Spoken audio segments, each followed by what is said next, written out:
Aircraft debris litters the frozen ground north of the Arctic Circle. You know this is going to be bad. A 737's just gone down at Resolute Bay. We kind of looked at each other in disbelief. A crash at this latitude is almost always a death sentence. This is my first plane crash. An incredible coincidence gives a handful of survivors a fighting chance. There are survivors. Repeat, there are survivors. To arrive on scene an hour after the accident was just unbelievable. The big question now: what caused one of northern Canada's deadliest air disasters?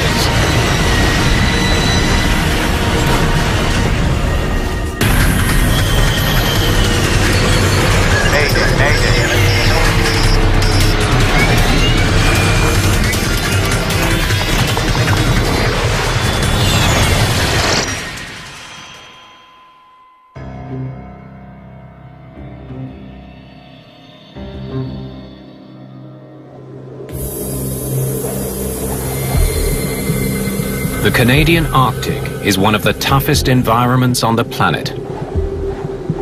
Winters here are brutal, 8 months long, with temperatures plunging to -40 degrees Fahrenheit. Even now, during the long days of the Arctic summer, the average temperature is barely above freezing. The land is well above the tree line. It's very barren. There's nothing on it. There's no tundra, no plants, it's just sand and rock. There are no roads to this part of the world. Virtually the only way to get here is by air. And when a plane crashes in the Arctic, anyone who survives the impact has next to no hope of a quick rescue. They may face hours or days battling the elements, and they may not make it. It could be quite challenging to actually get to the site, and it could be a matter of 24 hours or longer before you could get response in there. Fortunately, today, no one has to wait that long. All right, guys, exercise over. Everybody come on in. Take a break. This crash site has been meticulously staged. It's part of a massive military exercise held each year in Canada's high Arctic. Operation Nanook. This year, it's a simulated mid-air collision. The scenario, there's some lacerations and some bleeding, complete with mock survivors, is designed to help rescuers and air crash investigators prepare for a real aviation catastrophe. Operation Nanook in 2011 was intended to simulate a major aircraft incident in our north. The Canadian forces had the lead in cooperation with our northern partners, the Canadian Coast Guard, local fire rescue personnel. So it's been splinted in place. The Transportation Safety Board. Urgent, Pry 2. And also the U.S. Navy was going to be involved in this exercise. All right, hop to it, guys. Now, come on, time's ticking. Master Warrant Officer Greg Smith is a search and rescue technician with the Canadian Armed Forces. The scenarios that we set up, we tend to make them as realistic as possible. When you see something and it looks real, you tend then to act like you would in a real scenario. Today's exercise is taking place near Resolute Bay. Though the town is home to only 230 people, it's a major transportation hub for the high Arctic. Resolute Bay Airport is the only one in the region equipped with navigational aids for automated landing approaches. It has an instrument landing system, which is the mainstay of landing systems in all the southern airports. It's what all the major airliners use to land their aircraft. It's very accurate, very precise. Because Nanook is such a massive operation, the armed forces will be handling all air traffic control duties for the airport. Can Force 2 CYRB military, continue your approach. Visibility is 10 miles. One of the planes heading to Resolute Bay is an Air Force C-17. Military and medical staff taking part in Operation Nanook are on board, as well as investigators from Canada's Transportation Safety Board. I see that equipment list again. There's a lot of considerations that have to go into a deployment into a remote part of Canada's north. There's the logistics of actually getting there, and then once you're in location, surviving is part of the issue. You need shelter, you need heat, you need food and water. It's a vital training opportunity for the entire team. If the day comes where we have to use it for real, those exercises, those lessons, their identified lessons learned, will pay out in dividends. CYRB military, this is First Air 6560. There's also a commercial flight approaching Resolute Bay. First Air 6560, go ahead. CYRB military, ETA at Resolute 1643. First Air Flight 6560 is a charter flying passengers and cargo to the small community.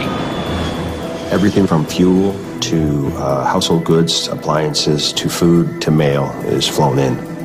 Without these flights, the community would run low on supplies very quickly. To accommodate all that extra cargo, the cabin of the 737-200 has been modified into what is known as a combi configuration. Which means they carry a combination of cargo and passengers on the same deck of the airplane. Among the passengers is geologist Nicole Williamson. She's traveling with her colleague Robin Wiley to do some surveying in the north. There are also two little girls on board, Gabrielle and Cheyenne. They're on their way home after visiting their father. Hi. Your glasses. Terry Audler is their uncle. They were very close, as close as sisters can be. They laughed together, they played together, they got into trouble together. The 737-200 left Yellowknife an hour and a half ago. It's due to land at Resolute Bay in approximately 30 minutes. Wind 180 degrees at 8 knots. First Officer David Hare studied business before setting his sights on aviation. He joined First Air 4 years ago. First Air 6560, copy, thank you.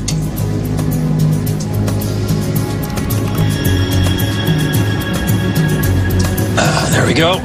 Captain Blair Rutherford has been with the airline for more than 15 years. Might as well do yours too. Heading 029 degrees. Got it. This close to the magnetic North Pole, pilots need to calibrate their compasses frequently using their GPS. Okay, let's go over the approach. Okay.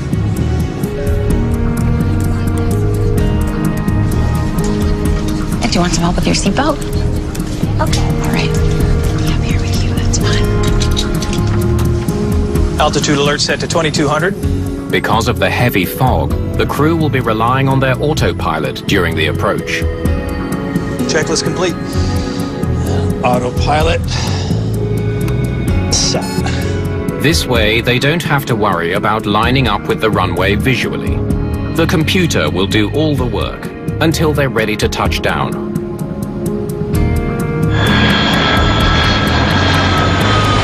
$6560, you're landing on runway 35 true. It's a little wet. First Air 6560, copy, 35 true. You were 10 miles from runway. After spending a few weeks with Dad, the girls were looking forward to coming back home to Mom and Grandma and Grandpa. Almost home. At 11:40 a.m., Flight 6560 begins its final approach to the runway. Descending through 1,000 feet. First Air 6560, we're 3 miles out on final. We're over the shoreline now. All right.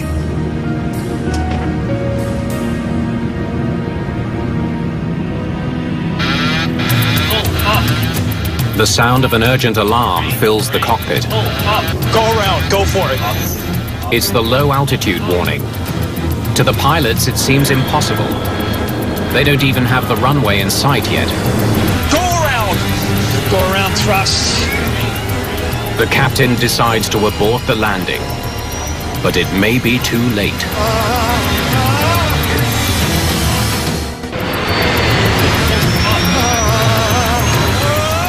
Flight 6560 slams into the ground at 180 miles an hour.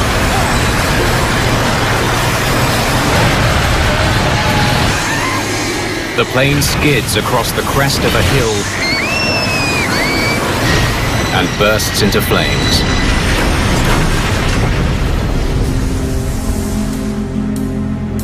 When the ground support personnel lost communication with this aircraft, they knew it was on a final approach. They were not speaking to the crew anymore.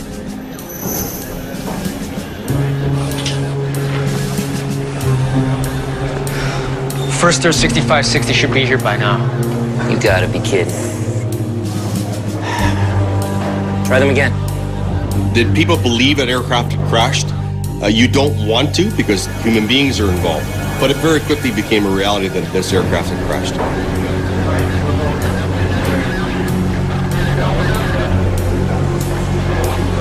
A 737's just gone down in Resolute Bay. No duff.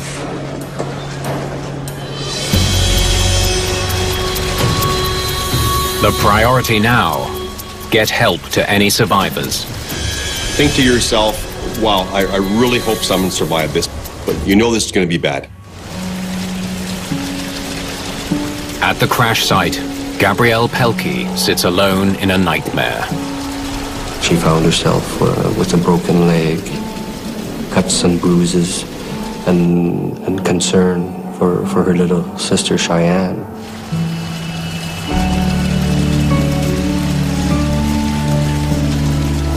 Geologist Nicole Williamson has also survived.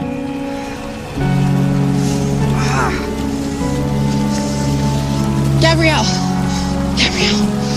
Oh, God. When Nicole got to Gabrielle... You're okay. You're okay. She made sure that Gabrielle was kept warm, and that was something that probably helped her with her own survival.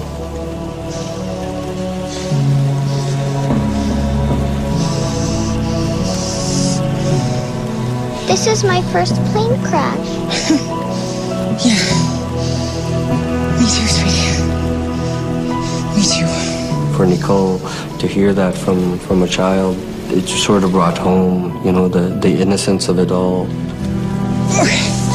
All right. Trying to survive it at that moment, and it was a way of focusing on each other.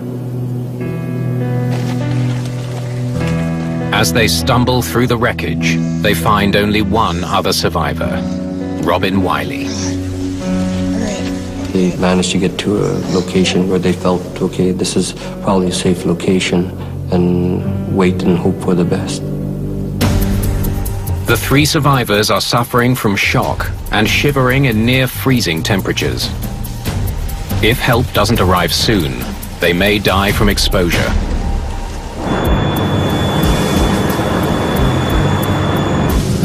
News of the disaster reaches air crash investigators still in flight, including the TSB's Brian McDonald. We kind of looked at each other in disbelief, as if, you know, is somebody changing the start of the exercise to create more realism, or is this really happening? We need to hit the ground running.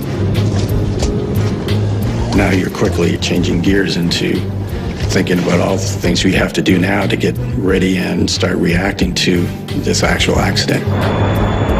As the investigators touch down, they grapple with the realization that the mock exercise they were expecting is now a very real catastrophe. But there is some good news. Because of Operation Nanook, rescuers are able to reach the survivors just 20 minutes after the accident. There are survivors. I repeat, there are survivors. Having been to several aircraft crashes throughout my 20-year career, shock would be an understatement that these people had survived. They didn't appear to have any life-threatening injuries, so we elected to fairly rapidly stabilize some immediate fractures, get them on some stretchers, and get them down to a facility that could properly evaluate and treat them in an environment that was more stable. Rescuers comb through the wreckage, but they quickly realize no one else has survived the crash. 12 people are dead. Did you find Cheyenne? Including Gabrielle's sister, Cheyenne. For a child to be given that type of information, I mean, it's always a difficult moment. This is one of the worst air disasters ever in Canada's far north.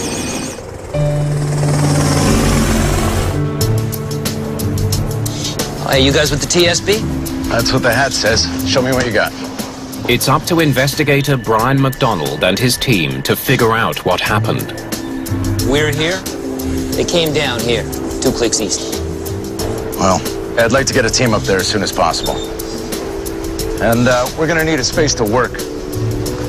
To arrive with a fully assembled and equipped team on scene within an hour after the accident was just unbelievable.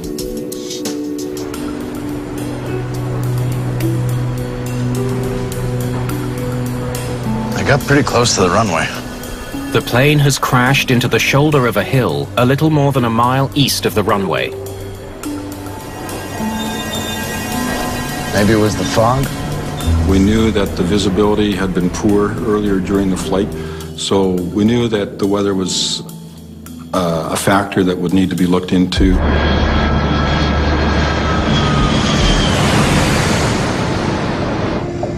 What a surprise. Fog. Resolute Bay is often fog-bound, forcing crews to rely on their autopilot and the airport's sophisticated guidance equipment. The Instrument Landing System, or ILS, is technology that can be installed on runways to help planes land in low visibility. The ILS emits a signal known as a localizer beam. It can be picked up by the plane's autopilot, which uses it to navigate the plane safely down to the runway. When you can't see the runway, when you're on approach, you rely on this ILS system to get you to a point where hopefully you can see the runway. Okay, let's go over the approach. Okay. It's not great, but it's nothing that we can't handle. At least we'll be able to do an ILS approach there. If the ILS system at the airport failed, or if the plane's autopilot wasn't able to detect the signal, it could explain the crash. What we do during any investigation is run a process of elimination, where we look at all the possible aspects of the operation and verify that things were working normally. It doesn't take investigators long to figure out that the airport's ILS was working. Another plane used the signal to land just 25 minutes after the crash of Flight 6560. We determined that the system was operating within normal operating parameters. But investigators won't know if the 737's autopilot was detecting the ILS properly until they download the plane's flight data and the cockpit voice recorders. The first responders had found them in the first 12 hours. We were able to get them on an aircraft and down to our laboratory in Ottawa on the following day.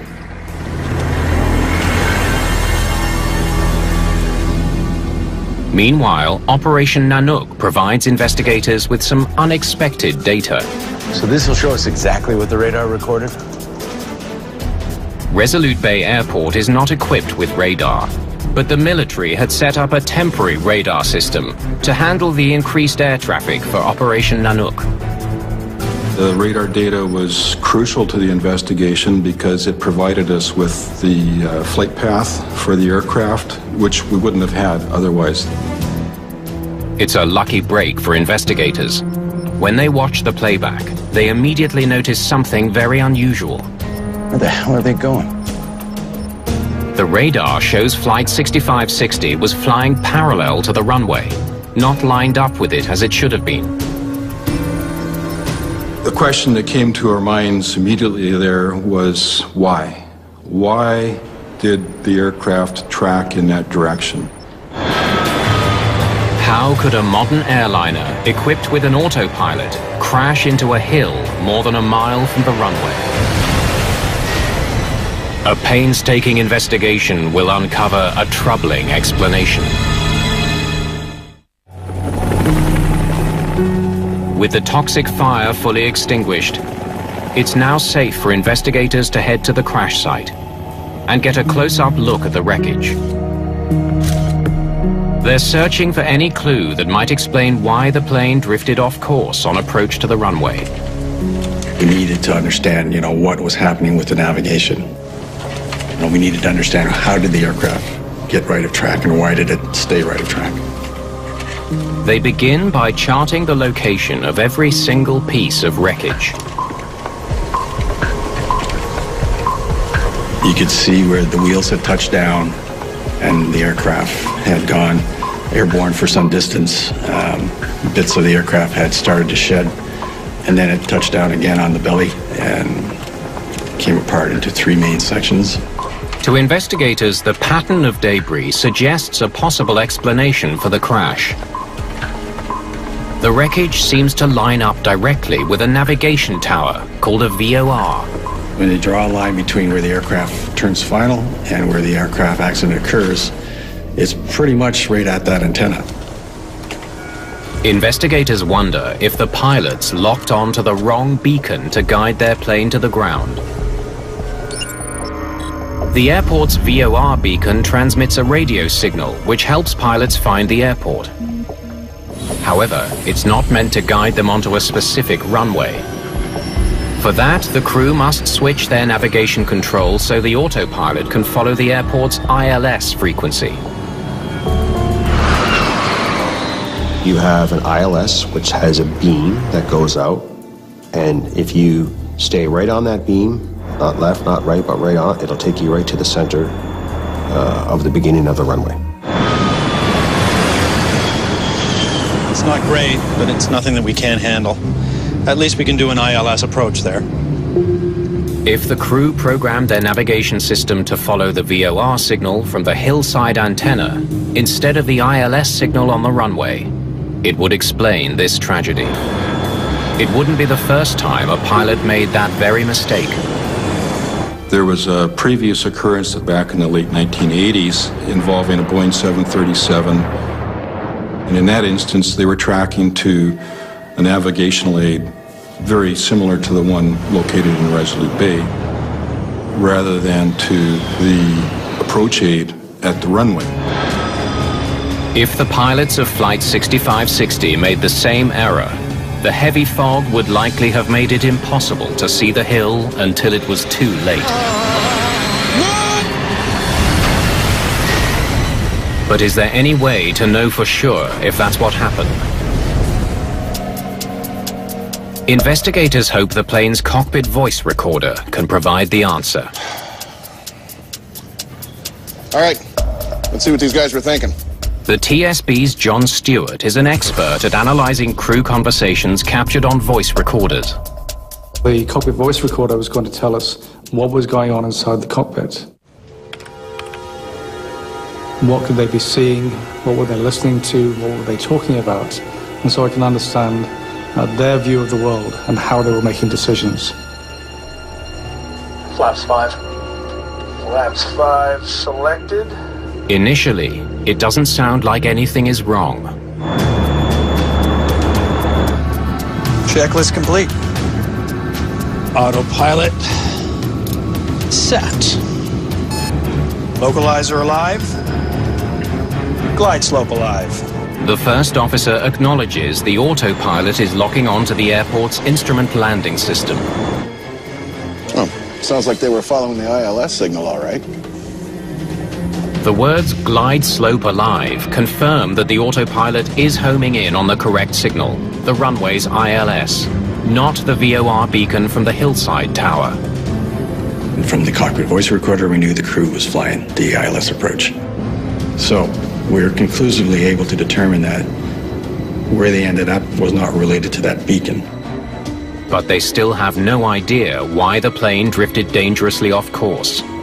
They listen for more clues. What they hear is stunning. GPS has us going off to the right.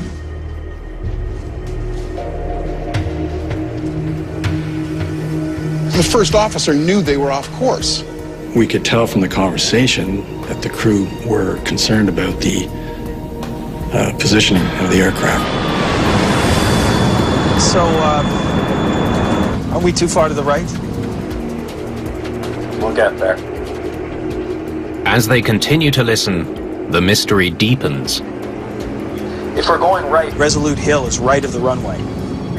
Not only did the first officer realize they were off course, he knew they were headed towards the hill next to the runway.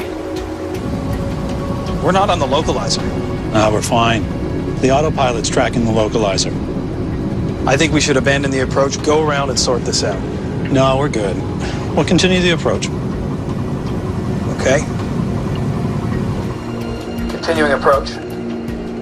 As the flight progresses, you can see in the conversation between the two of them that the two pilots have differing views as to what needs to be done. Even though they were speeding towards the hill, they continued on. Go around, go for it! Go around! Go around thrust. It's a mistake that cost 12 people their lives. Why it happened remains a mystery. Why on earth did they keep flying toward that hill? The crash of First Air 6560 has touched the lives of nearly everyone in the tiny community of Resolute Bay. For a mother to have to go through that, I'd never wish that on anyone. The families want answers. There's a tremendous amount of pressure on everybody involved to find out any information. We wanted to know what happened. The wreckage tells us they were off course. They're flying parallel to the runway, and the CVR tells us they knew it. So far, the investigation into what caused the crash is only raising more questions. Why was it that corrective action came too late? Autopilot set. Localizer alive. Glide slope alive. Investigators know that the ILS beacon the pilots were tracking should have guided their plane all the way to the foot of the runway.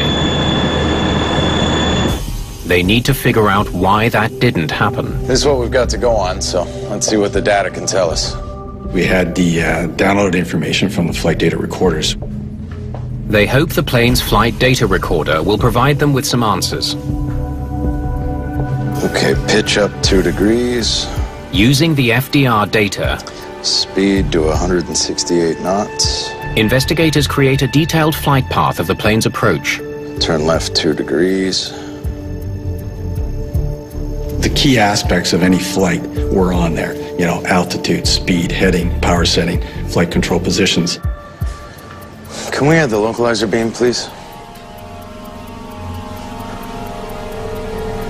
They focus on the plane's final turn toward the runway. That's where it started to go wrong. They turned too wide and never got back on the beam. The detailed flight path reveals the precise moment Flight 6560 began to veer off course. But investigators still don't understand why.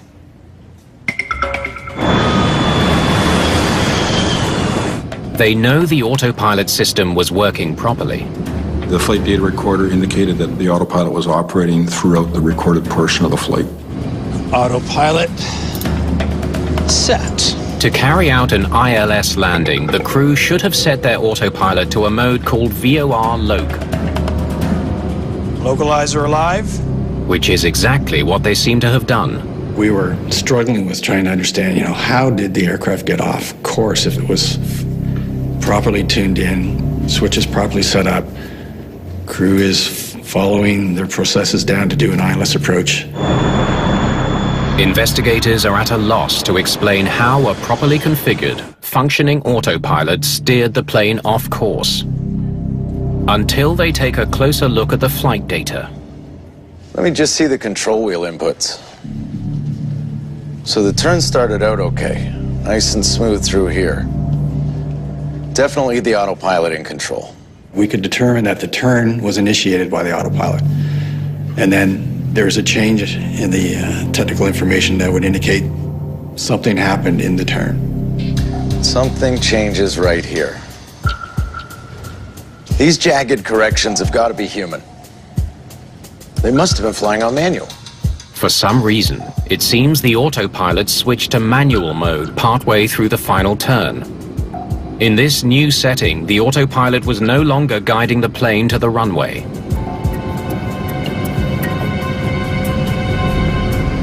Autopilot systems have built-in capability for pilots to override it. If the aircraft is not reacting quick enough or it's doing something too quickly, then the pilot can, using the control wheel, apply some pressure, override it momentarily. But there's nothing on the CVR to indicate that the captain intended to override his autopilot. Investigators now consider a frightening possibility. He may have done it by accident and never realized his mistake. If the autopilot mode changed from this mode of forelock to the manual mode at that timing, you could end up with the aircraft staying wings level and just maintaining that heading instead of tracking the beam. Investigators can see that at the exact moment the autopilot stopped guiding the plane to the runway, there was a slight bit of pressure on the captain's control column, just enough to switch the autopilot from the fully automatic flight mode into manual. We believe it was likely an inadvertent pressure on the wheel. Perhaps someone was leaning over to check something or reach for a publication. It's not a lot of pressure that's required. With neither the autopilot nor the crew steering the plane toward the runway, the wind pushed it further and further off course. The autopilot wasn't locked in any longer to the localizer beam, but was maintaining wings level and that heading. And so the wind did the rest. The finding is another small step towards understanding this accident. The big question now, if the pilots knew they were flying off course. So, aren't we too far to the right? Why didn't they do something about it? We'll get there. The crew was aware that they were off course. The challenge for us was to determine why the captain continued the approach. Descending through 1,000 feet.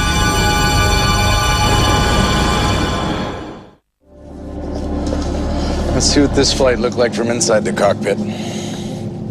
Investigators need to understand why the pilots didn't take corrective action when they saw the plane was going off course. To do that, they need to get inside the pilots' heads. The key thing that we try to do is to understand why events made sense from their point of view. I wanted to see what could each pilot see in their positions. What could they hear? What could they see of dials moving? What are the factors in that cockpit that might have led them to make the decisions they did, over and above what we'd already heard from the CVR? Using the combined information from the FDR and the CVR, investigators recreate the flight, hoping to find their answer. Autopilot set. Localizer alive. Glide slope alive. On track. Autopilot set to VOR low. The pilot's conversation provides an intriguing clue. First air 6560, we're 10 miles from runway 35 true. Gear down. It's clear they were both extremely busy preparing to land. Flight 6560, report 3 miles final. Flaps 15. Please repeat last transmission. Gear down, 3 green. Report 3 miles final. There. So busy, it seems, they failed to notice when the autopilot switched to the manual mode. That's where the autopilot mode switched. There's a lot going on in the cockpit also in the turn at this time. You know, they're lowering landing gear, there's some radio calls, there's flaps coming down. So they're not necessarily looking to see if there's one light in a sea of lights that's no longer lit. And there was no discussion on the CVR that they saw anything related to the autopilot mode. But there were other clear signs that the plane was not lining up with the runway. We're not on track here. We're off to the right a bit. GPS has us going off to the right. Here and here. It's as clear as day they're well off course. Both the GPS and the horizontal indicator were clearly showing the plane was drifting further and further from the runway. Yet the captain did nothing to correct the problem. Okay. What's he thinking? The answer to that critical question is finally revealed by the FDR data. His compass is drifting. He's off by about 17 degrees. An inaccurate compass reading gave Captain Rutherford the impression that his plane was flying back towards the runway. The captain had a perception that they were on a correction course back towards the localizer beam instead of actually what they were doing was paralleling. This far north, a pilot should recalibrate his compass frequently. That's because a compass will always point to the magnetic North Pole, not to the geographic North Pole, two different points on the globe. The further north you travel with the compass, the more inaccurate the compass is. Pilots have to use their GPS to get the true heading and adjust their instruments. There we go. Might as well do yours too. Heading 029 degrees. Investigators only hear the pilots recalibrate their compasses once during the flight, but not on final approach. The two compasses then drifted at different rates as they descended towards Resolute Bay.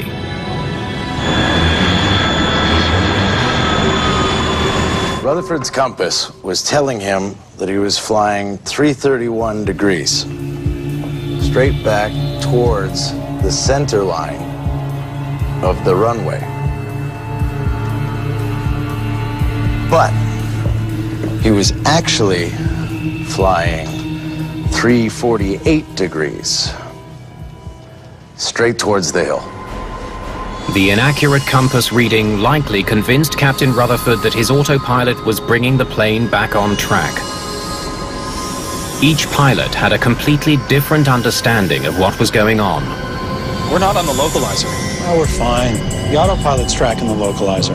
Having two pilots that have different perceptions of the situation is problematic. And what you need to do is bring those perceptions back together. And in this instance, that never happened. The first officer kept trying to warn the captain that they were in trouble. I think we should abandon the approach, go around and sort this out. No, we're good. We'll continue the approach. Okay. Continuing approach. As the flight progressed, the gap between each pilot's understanding of the situation widened. Green light, gear down, 3 green. Flaps 40, green light. You can see that things are starting to happen fairly quickly. The workload's starting to pile up. You can hear it happening in their voices. So you think it's fine? Now look, there's nothing to worry about. Same thing just happened to another pilot. We'll get back on the runway. Okay, but we're way off course. When the plane didn't head back to the runway like he thought it would, the captain couldn't understand why. Go around, go for it. By the time the crew decides to abandon the landing, Go around! Go around, thrust. it's too late to get the power they need to climb out of trouble. 2 seconds later, they slam into the hill beside the runway.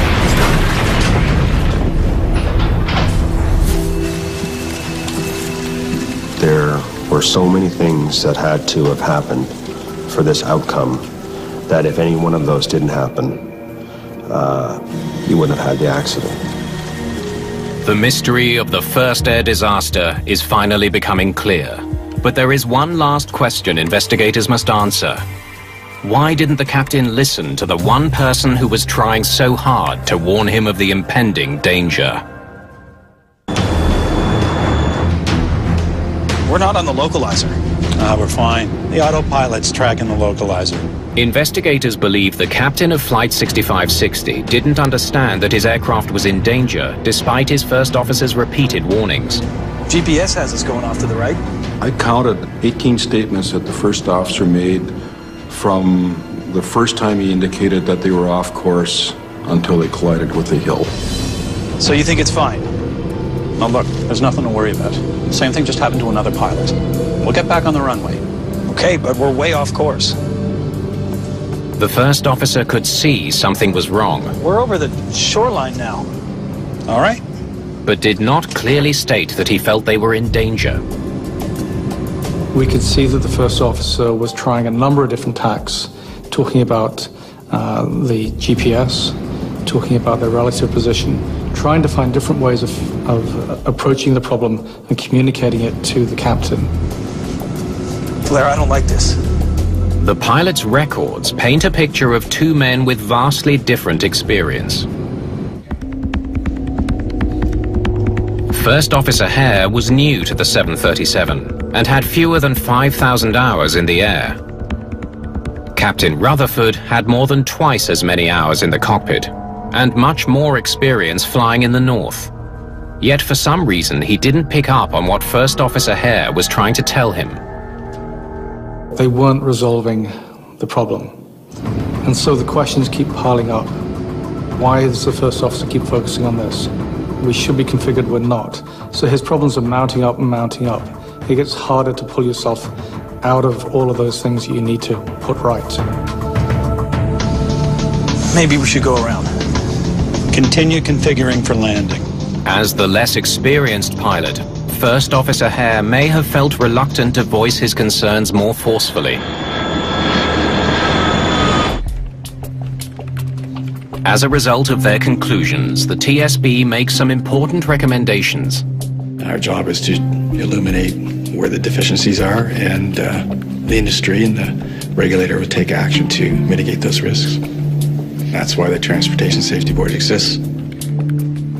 The Safety Board urges First Air to review how pilots calibrate their compass. Right. And to institute clear policies on how first officers should take control in dangerous situations.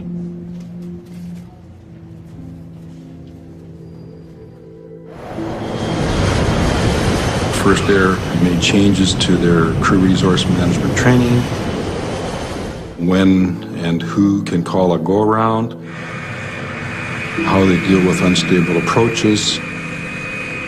They've made changes to maintenance procedures. And so there's a fair bit of safety action that First Air has taken. The crash of Flight 6560 brought terrible grief to Canada's north.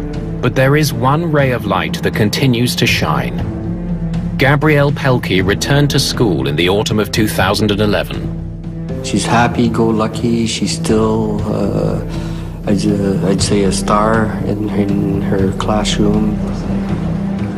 Geologist Nicole Williamson has remained close with Gabrielle, building a friendship that is helping the young student rebuild her life. She's coping quite well. She's an amazing little girl. Miracle.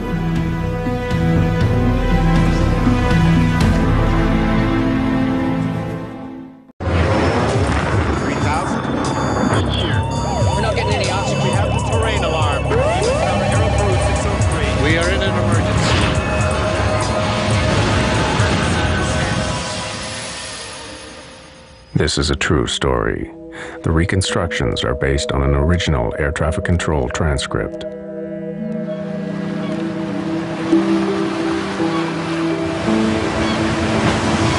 1998, off Canada's east coast, a modern passenger jet, run by one of the world's best airlines, catches fire at 33,000 feet.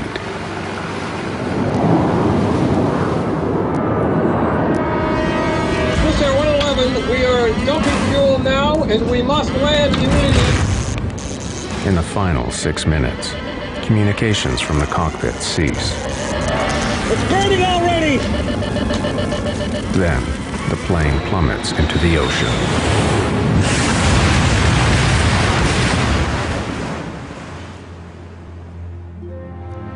229 people are dead. What caused the fire is a mystery. Many of the vessels reported to the Canadian Navy vessels standing by on scene that they were finding bodies and making repeated requests for more body bags and get the bodies that were... Now, after one of the largest investigations in aviation history, the complete story behind the loss of Swissair Flight 111 can finally be told. It's a wake-up call for the entire airline industry to ensure that what happened aboard Swissair would never happen again.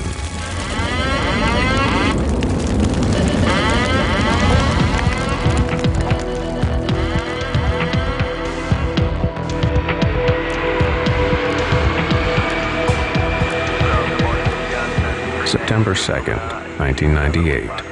Swissair Flight 111 prepares to depart New York's JFK International Airport en route to Geneva, Switzerland.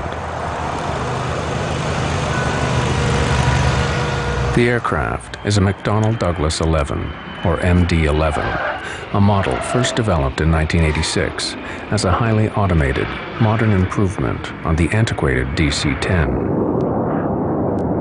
It is considered one of the most reliable large passenger jets in the skies, and Swissair pilots are among the world's best trained. Okay, after start checklist. Engine anti-ice? Not required. Roger, not required. Take off. Swissair 111's pilots are Captain Urs Zimmermann and First Officer Stefan Lowe. Swissair 111, hold short, 3-1 left. Zimmermann encourages an easygoing atmosphere in the cockpit, but he is also known for his by-the-book precision. When not flying, he trains new pilots for Switzerland's national airline. Flaps and slats. Flaps set 15 degrees. Set of 15.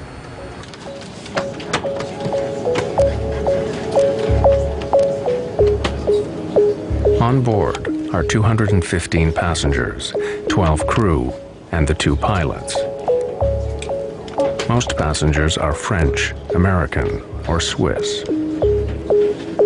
Among them is 23-year-old Stephanie Shaw on her way home to her parents in Geneva. Stephanie was blessed in many ways. She was physically very attractive.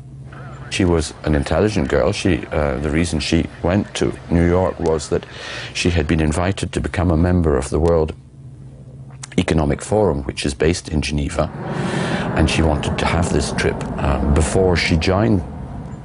She was a darling, an absolute darling.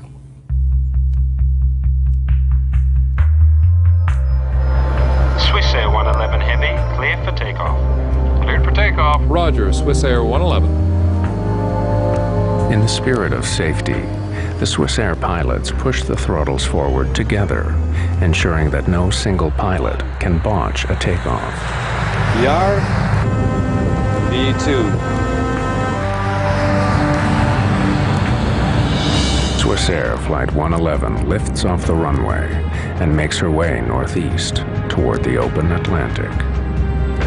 For the first 15 minutes after takeoff, there is no communication from Swissair 111. It is an unusual, small detail that would later baffle investigators.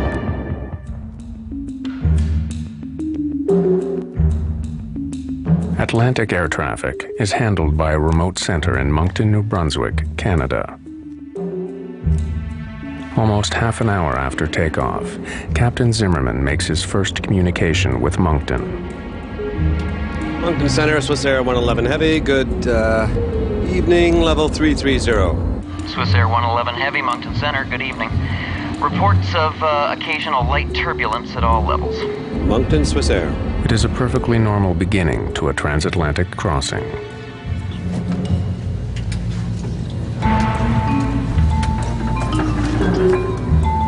In first class, Swissair passengers are among the first in the world to have a personalized in-flight entertainment network.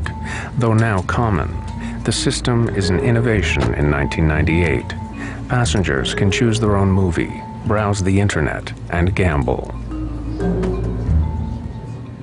They evaluated the market and they thought that introducing a modern in-flight entertainment system combined with a gambling system, so that passenger actually can use their credit card and gamble during long-range flights, would make them more attractive. This luxury would be the source of controversy to come.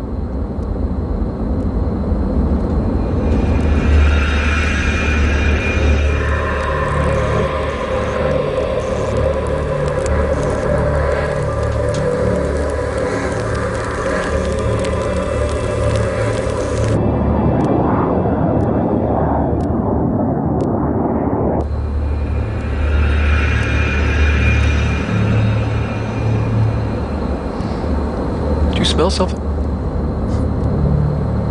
Yeah, what is that? Go have a look, I'll take the controls. Roger, you have control.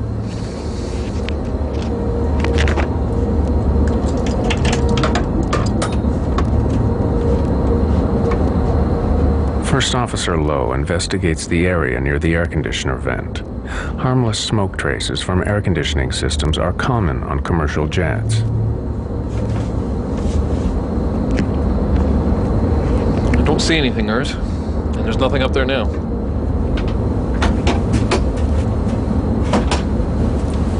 You hailed for me, Captain? Stefan and I were sure we smelled smoke a few seconds ago. Can you smell anything? I smell it too, yeah. Could you smell it in the cabin before you came in? No, definitely not. They agree the air conditioner is the likely culprit. Can't see it or smell it anymore. Air conditioning, is it? Yeah. Please close it, thanks.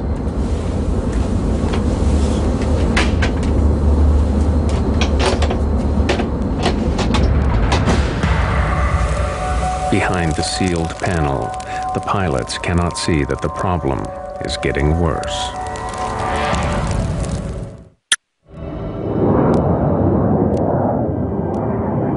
Less than 45 seconds after smoke disappeared in the cockpit of Swissair 111, it's back.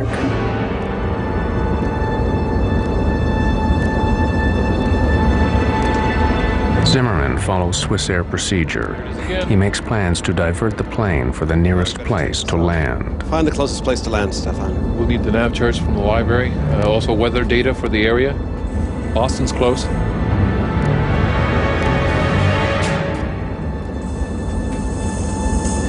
It's not doing well at all up there.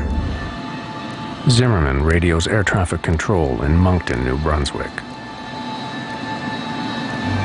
Moncton Center, Swissair 111 Heavy, good evening. United 920 Heavy, Moncton Center. The controller exchanges information with another aircraft before responding to Swissair. Other aircraft calling, say again. Swissair 111 Heavy is declaring pan, pan, pan. We have smoke in the cockpit. Request immediate return to a convenient place, I guess. Boston. Pan, pan, pan is an international term used to notify air traffic control of an urgent situation, one step below declaring Mayday. You say to Boston you want to go? I guess Boston. We need first the weather there. We are starting right turn here, Swissair 111 Heavy. Swissair 111, roger, and... Descent to flight level 310. 310. 310, Swissair 111 Heavy. This is the first interview with one of the air traffic controllers in Moncton. My name is Bill Pickrell, and on September 2nd, 1998, I was one of two Halifax terminal controllers working the evening shift. The pan in any kind of a special condition is usually dealt with as an emergency, and this in fact was dealt with that way. The aircraft was immediately given priority, and the high-level supervisor initiated a call to the Rescue Coordination Center. Pickrell's colleague determines that Swissair 111 is just 66 nautical miles from Halifax and 300 from Boston. But pilot Zimmerman has chosen an airport he knows. A lot of times when you're having a problem, you would rather be dealing with an issue where you're much more familiar with the airport, because that relieves a little stress on you. This is his initial problem. He's sitting there, he's looking up there, and he's trying to think, well, I got smoke here. Now, what does it mean? Let's see, where are we? Where's the closest place I can go to that I can talk to a Swissair mechanic? Boston.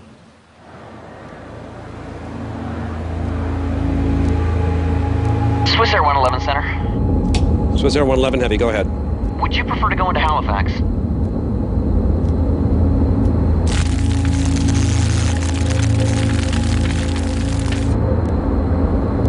First, we better put the mask on. Stand by.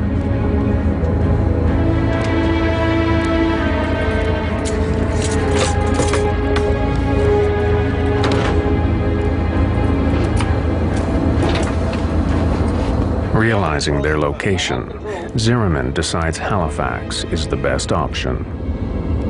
Affirmative, Swiss Air 111 Heavy. We prefer Halifax from our position. Swiss Air 111, roger. Proceed direct to Halifax. Descend now to flight level 290. Level 290 to Halifax, Swiss Air 111 Heavy. The controller signs off with another aircraft. His jurisdiction is high-altitude flights. As Swiss Air is on descent to Halifax, he hands over responsibility to terminal controller Bill Pickrell. At that point, everything was normal. I gave the pilot an initial descent, and he requested to level off at an intermediate altitude to get the cabin in order for the landing, which I took to mean that they needed to pack away dinner trays and things like that. It was an indication to me that while his situation was unusual, that they weren't considering it as an emergency at that time. Watch your speed, Stefan. Don't descend too fast. Roger.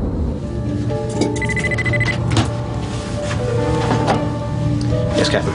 We have smoke in the cockpit here. Have the cabin crew prepare for landing. We'll be setting down in Halifax in about 20 minutes. I'm about to start the checklist here. Yes, Captain Zimmerman. Zimmerman has 2 checklists for smoke in the cockpit. To complete both will take 20 minutes. This is Swiss Air Company policy. In the meantime, Lowe continues the descent into Halifax.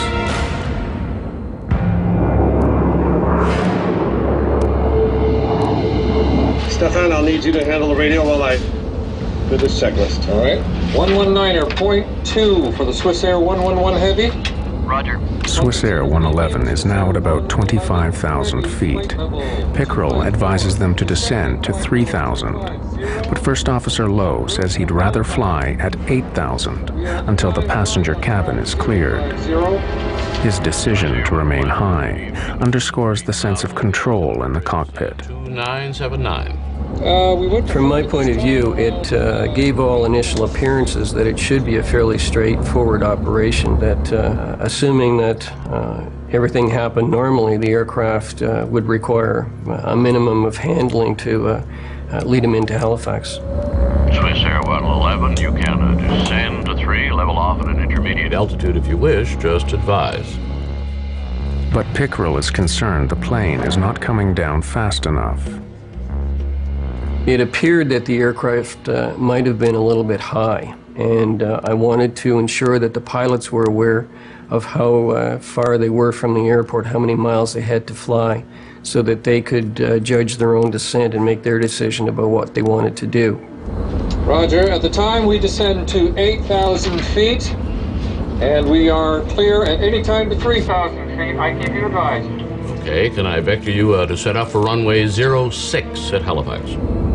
Roger, a vector for 6 will be fine. Swiss Air 111 Heavy. Swiss Air 111, roger, turn left heading of 030. Left heading 030 for the Swiss Air 111 Heavy.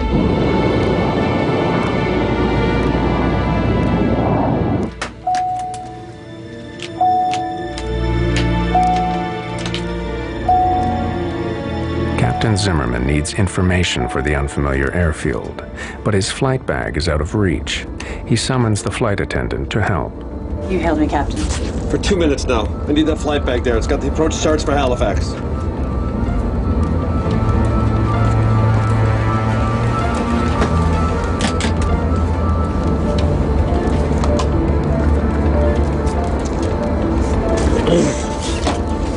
Okay, get back to your crew. Yes, Captain.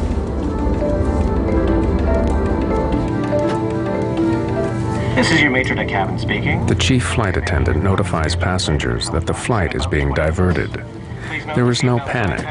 The plane is flying normally, and there is no sign of smoke in the cabin.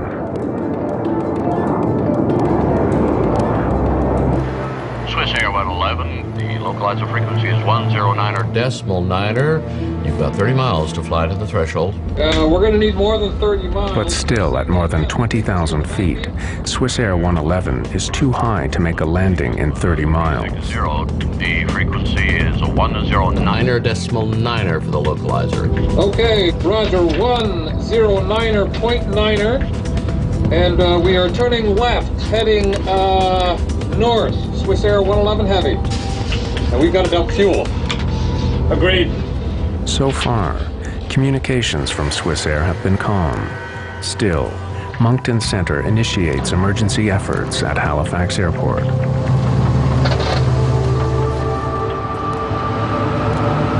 Preparing ground crews for the landing of Swissair 111, Pickerel seeks more information. Swissair 111, when you have time, could I have your number of souls on board and your fuel on board, please, for emergency services? Roger. At this time, fuel on board is 230 tons. We have to dump some fuel. May we do that in this area during descent? Pickerel is surprised to learn so late that Swissair 111 needs to dump fuel.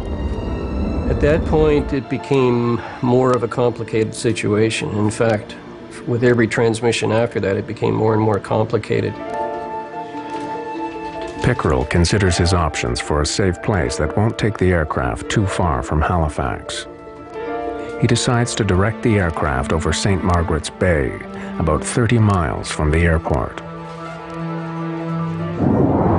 Dumping fuel is standard procedure. A fully fueled jumbo jet is too heavy and could break up on landing. Are you able to take a turn back? But co-pilot Lowe wonders if, given their situation, they might forego the regulations. They want us to turn to the south.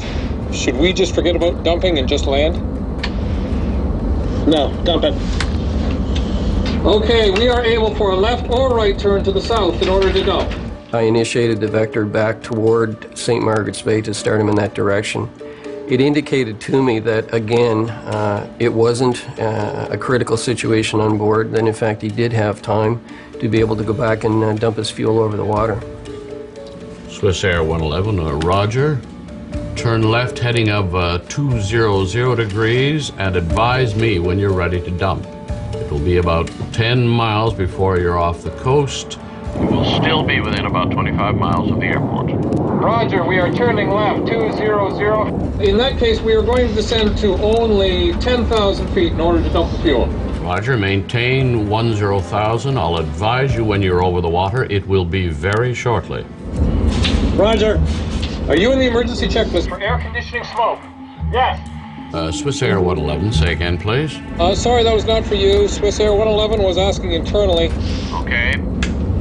Airspeed is decreasing below 306. Level off speed here. Just fly the plane as you see fit, Stefan. Swissair 111, continue left heading 180. You'll be off the coast in about 15 miles. Left heading 180, Roger. Swissair 111 and maintaining at 10,000 feet. Roger. Cabin bus off. Cabin bus off, Roger. The cabin bus switch knocks out all the lighting in a cabin. It is an indication for the passengers that something is wrong, but hardly alarming. Ladies and gentlemen, we have temporarily lost the lights in the cabin.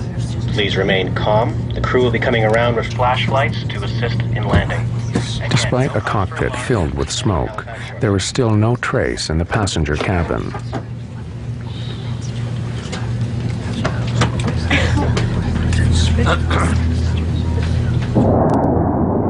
You will be staying within about 40 miles of the airport if you have to get back to the airport in a hurry. Okay, that's fine with us. Please tell us when we can start to dump the fuel. Suddenly, the MD-11 sends out a warning that the smoke is a sign of a more serious problem. Autopilot, disconnect! Copy that, autopilot, disconnect. Swissair 111. The fire has now reached the plane's autopilot, and this is just the beginning. 10,000, 11,000 and 9,000 feet. Swissair 111, you can block between 5,000 and 12,000 if you wish. One by one, systems all over the aircraft fail.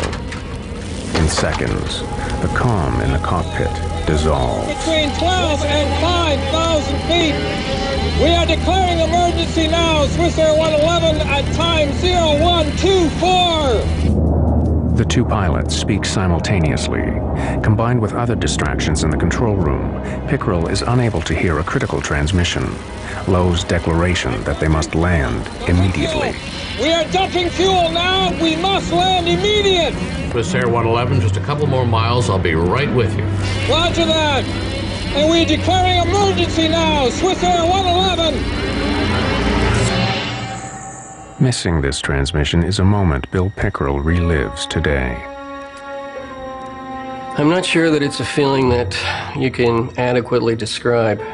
I recall reviewing the events of that night 1,000 times to determine if there was something additionally that I could have done, or if there was some mistake that I might have made, or was there any way that I contributed to this? And eventually I was able to come to the point of realization that there wasn't anything that I could have done, that everything that could have was done. Now, there is nothing to do but wait.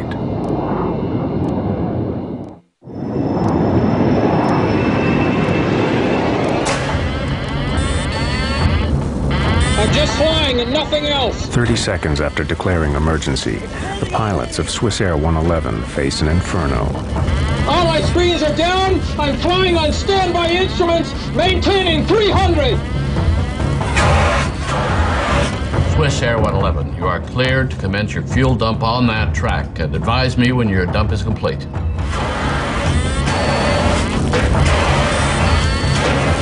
Swiss Air 111, check. You are cleared to start the fuel dump.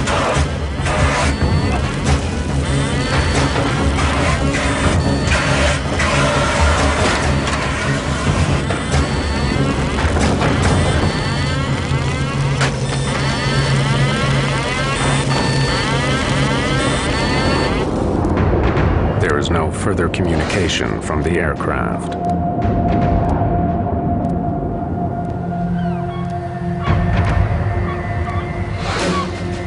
Six minutes later, residents of Peggy's Cove hear a deafening explosion.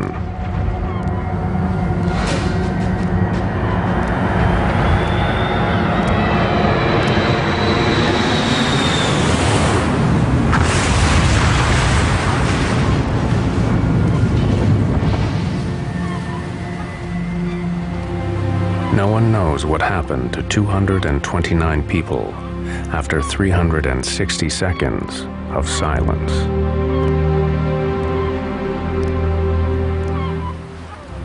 It was probably one of the most helpless feelings that any individual can have, not being able to do anything but just sit and watch the target and hope that it would turn back toward the airport.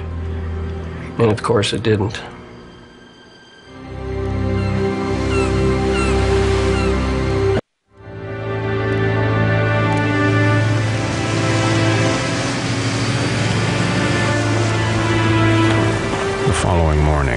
Would-be rescuers glimpsed the terrible remains of Swiss Air 111. Only one human body is discovered intact.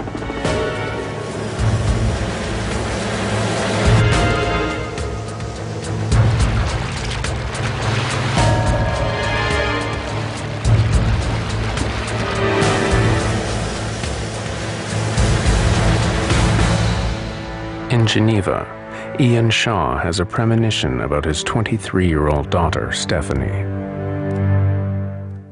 That night, the night on which she was due to return, for reasons I can't explain even now, I was restless and I was disturbed, and I slept early.